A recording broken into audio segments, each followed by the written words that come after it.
मैं पुलिस की कार्रवाई से बिल्कुल संतुष्ट नहीं हूँ, क्योंकि जिस समय गोली लगी वहाँ 4 पुलिसकर्मी थाने के गेट के बाहर खड़े हुए थे। 4 पुलिसकर्मियों ने वीडियो बनाई। सर मेरी मांग ये है कि जैसा मेरे बेटे का हुआ है एनकाउंटर, उसका एनकाउंटर होना, हमें कोई असला मुहैया कराया जाए। योगी जी के हम कट्टर समर्थक हैं। योगी जी, देखिए आपकी गाजियाबाद पुलिस ने क्या बेहतरीन कांड अपनी आंखों के सामने होते देखा है। गाजियाबाद के लोगों को संदेश दिलवा दिया कि यूपी पुलिस आपकी सुरक्षा में सदैव तत्पर का स्लोगन सिर्फ दिखावा है। सुरक्षा ना तो हमें देनी आती है और ना ही हम कर पाते हैं, क्योंकि अब यही सवाल सोशल मीडिया पर उठाए जा रहे हैं। अभी तक तो गांव शहर चौराहों पर खून होते आपने देखा होगा। पेश है अब थाने के बाहर ठीक पुलिस वालों के सामने हत्या की नई स्टोरी। कार निकालने से शुरू हुई एक विवाद एक इंसान की जिंदगी की लीला को ही खत्म कर देती है। घर वाले रो रो कर परेशान हैं। उन्हें कुछ दिख नहीं रहा, कुछ सूझ नहीं रहा कि आखिर वो करें तो अब क्या करें। सरकार से या पुलिस प्रशासन से किससे गुहार लगाएं। यूपी के गाजियाबाद के मुरादनगर में चौंकाने वाली वारदात हुई। मुरादनगर थाने के सामने बुधवार रात 12:15 बजे के करीब एक युवक की गोली मारकर हत्या कर दी जाती है। मृतक की पहचान गांव मिल्क रावली निवासी रवि शर्मा के रूप में हुई। परिजनों ने शव को थाने के सामने रखकर प्रदर्शन किया और आरोपी के एनकाउंटर की मांग की। बताया जा रहा है कि रवि शर्मा और आरोपी अजय और मोंटी के बीच बुधवार रात करीब 10 बजे कार निकालने को लेकर विवाद हुआ था। विवाद के बाद आरोपी रवि के घर पहुंचे और मारपीट की। आरोपी अजय ने रवि के घर के गेट पर 2 फायरिंग भी की। पीड़ित पक्ष ने डायल 112 पर सूचना दी। पुलिस की सलाह पर रवि अपने पिता के साथ थाने शिकायत करने पहुंचा। आरोपी भी वहां आ गए। इसी दौरान अजय और मोंटी ने रवि पर ताबड़तोड़ फायरिंग कर दी। 4 गोलियां लगने से रवि जमीन पर गिर गया।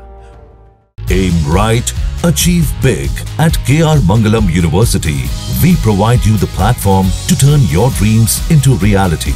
At KR Mangalam University. आरोपी मौके से फरार हो गए। घायल रवि को मोदी नगर के निवोक अस्पताल ले जाया गया, जहां डॉक्टरों ने उसे मृत घोषित कर दिया। इस दौरान आरोप है कि पुलिस वाले वीडियो बनाते रहे, यहां तक कि वहां मौजूद लोग आरोपियों का पीछा करते हैं, लेकिन पुलिस वाले मग्न रहते हैं केवल वीडियो बनाने में। सुनवाते हैं आपको आखिर पिता की तरफ से इस दर्दनाक कहानी में क्या कुछ बताया गया। कल क्या हुआ था आपके घर पे? सर, मैं अपने छोटे बेटे के साथ में, मेरी दुकान है रावली, तो मैं अपने बेटे के साथ में रावली से दुकान पे आ रहा था गाड़ी में बैठ के। तो हमारा गांव जो रावली रोड से लिंक रोड पड़ता जी, मिल्क रावली का, वहां पे हमने गाड़ी नीचे उतारी रोड से। तो मेरी जो भतीजी हैं, सगी भतीजी है मेरी, वो ऑटो में बैठ के वहां पे उतरी ऑटो में। जैसे ही मैं मुड़ा तुरंत ऑटो आ गया। मैंने गाड़ी जो है साइड में लगा दी, उनको खिड़की खोल के उनको बैठा लिया। इतने में ही वो सामने से अपनी गाड़ी लेकर आया। मोंटी सनोप जितेंद्र और अजय सनोप राजवीर, ये 2 लड़के उसमें गाड़ी में बैठे हुए थे। कहने लगे बीच में गाड़ी रोक रखी है। मैंने कहा भाई बच्चे हैं, उनको बैठा रहा हूँ, थोड़ी देर कर ले, या तो जल्दी है तो निकल जा, साइड में बहुत रास्ता है। तो अच्छा हमें साइड बताऊंगा, ये बताऊंगा, ऐसी बात हमसे कह के वो रावली को चला गया। तो मैं उससे अभी 10 साल पहले वो जेल काट का आया, 10 साल की जेल काट का है, मात्र अभी 1-1.5 साल पहले वो यहाँ पे आया है। तो उसको मैंने कहा बेटा ज्यादा गर्मी आ गई क्या?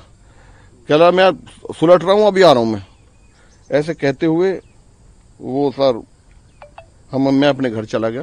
तो ये 7:30 बजे की बात है। फिर वहां 8:30 बजे मैंने गेट बंद करके अपने परिवार के साथ में बैठा हुआ था, गेट बंद करे हुए थे। तो उसने गोली चला दी, 2 गोली चलाई। मैंने जो है एक साथ 2 चली, तो मुझे लगा धुआं, जाली में कोई धुआं भी आया, तो मुझे ऐसा लगा कि भाई किसी ने बम या पटाखा चलाया होगा। बाकी मोटरसाइकिल की आवाज थी, साउंड भी थी। तो मैंने खिड़की खोल के देखा तो वो बाइक जा रही थी ऐसे, और वो हुसैनपुर से मार्ग है, एक बाईपास हमारा मिलक का, उस पर वो निकल के चले गए। तो मुझे लगा कि भाई वो उस बात को मानते हुए, क्योंकि वो लड़का बहुत क्रिमिनल हो गया, तो हमने कहा वो उसने आके गोली चलाई। मैंने जी 112 पे कॉल करा, पुलिस वहां पहुंची मौके पे।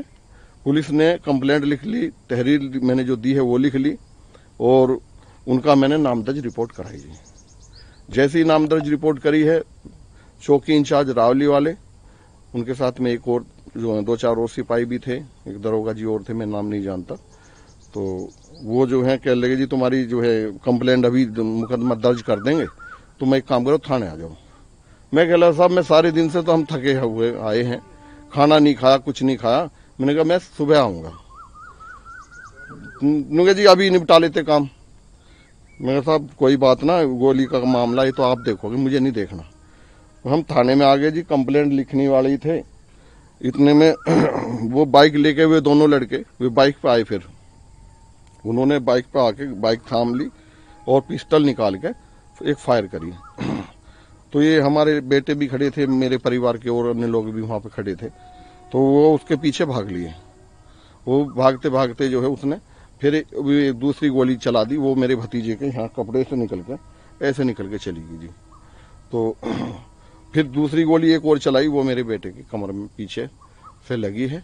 अभी राम जाने आगे से लगी है या पीछे से लगी है, लेकिन मैंने तो स्पॉट पीछे देखा जब पुलिस वालों ने मुझे अस्पताल में दिखाया था।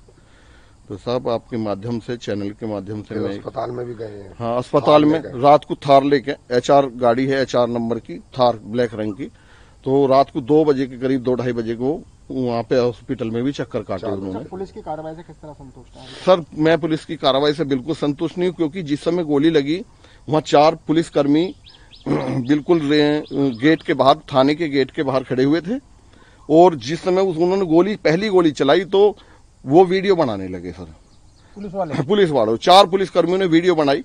अब वो भले चाहे वो वीडियो को डिलीट कर दें या वीडियो को ना दिखाएं, वो बात अलग है, लेकिन सबने कही भाई पकड़ो पकड़ो, हम लोग चोर को पकड़ने जा रहे हैं, पुलिस जो है कोई नहीं गया। अच्छा, मांग क्या है आपकी? सर मेरी मांग ये है कि जैसा मेरे बेटे का हुआ है एनकाउंटर, उसका एनकाउंटर होना। किस तरह की योगी सरकार से हम योगी के कट्टर समर्थक हैं। योगी जी से मेरी आवाज अगर पहुंच जाए तो योगी जी के हम कट्टर समर्थक हैं। मुझे और मेरे भाई को, मेरे बेटे को एक तो हमें सर कोई असला मुहैया कराया जावे, क्योंकि वो जेल चला जाएगा। जेल जाने के बाद वो फिर आएगा। वो अगर उसका एनकाउंटर हो भी गया है तो वो तो दूसरी पार्टी है, उसके और भी दूसरा उसके परिवार के जो दूसरा लड़का है वो आएगा। वो आने के बाद में हम मेरे बच्चों को फिर मारेंगे सर। आपको खतरा जान का? मेरी जान को, मेरी खतरा मेरे बेटे को, मेरे भाई को। सर हमें कोई असला मुहैया कराया जावे और योगी जी से अपील है। और सर इसका एनकाउंटर कर जाए, क्योंकि ये 10 साल जेल काट गया और 4 साल की, 6 साल की बच्ची और 7 साल का एक लड़का, उसके साथ में दुष्कर्म करने के आरोप में ये जेल गया। कोई मर्डर नहीं करा था इसने। पिता का आरोप है कि आरोपी कुछ समय पहले ही पॉक्सो केस में जेल से बाहर आया था। मृतक के परिजनों ने अस्पताल में हंगामा किया। स्थानीय विधायक ने कड़ी से कड़ी कार्रवाई की मांग की और योगी सरकार से उन्होंने भी गुहार लगाई। साथ ही भरोसा भी दिलाया कि योगी सरकार कार्रवाई करेगी। सुनवाते हैं आपको अजीत पाल, जो वहां के स्थानीय विधायक हैं, उनको। जानकारी अभी मेरे को परिवारजनों द्वारा दी गई है कि इनके घर पे पहले फायरिंग हुई। ये रिपोर्ट कराने थाने आए थे। परिवार के कुछ लोग अंदर थाने में रिपोर्ट लगा रहे थे। ये बच्चे बाहर खड़े थे।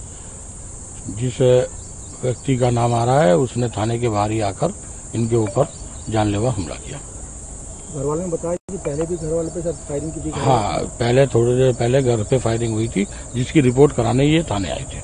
अच्छा विधायक जी, परिवार की अब क्या मांग है? आपसे बातचीत हुई है? देखिए, परिवार की मांग है अपनी सुरक्षा और सख्त कार्रवाई, और उत्तर प्रदेश सरकार सख्त कार्रवाई के लिए हमेशा तैयार है और इस विषय में भी सख्त से सख्त कार्रवाई जल्दी ही की जाएगी। अच्छा, जिस तरह थाने के बाद इस हत्याकांड को अंजाम दिया गया, पुलिस से कुछ बातचीत हुई हो? पुलिस ने आपको आश्वासन दिया हो या? नहीं, अभी मैं क्योंकि सीधे यहीं पर आया हूं, तो इसके उपरांत ही मैं पुलिस के अधिकारियों से वार्ता करूंगा, मुलाकात करूंगा, उसके बाद ही मैं कोई बात कह पाऊंगा। फिलहाल पुलिस आयुक्त ने मुरादनगर थाना प्रभारी शैलेंद्र सिंह तोमर, रात्रि अधिकारी उप निरीक्षक सूबे सिंह और संबंधित बीट पुलिस ऑफिसर उप निरीक्षक मोहित सिंह को निलंबित कर दिया। लेकिन सवाल है कि जिन अफसरों के सामने हत्या की गई वो भविष्य में क्या करवाएंगे? क्या यूपी पुलिस ऐसे लोगों को दोबारा ड्यूटी पर बुलाएगी और ये लौटेंगे तो उस इलाके का हाल क्या होगा?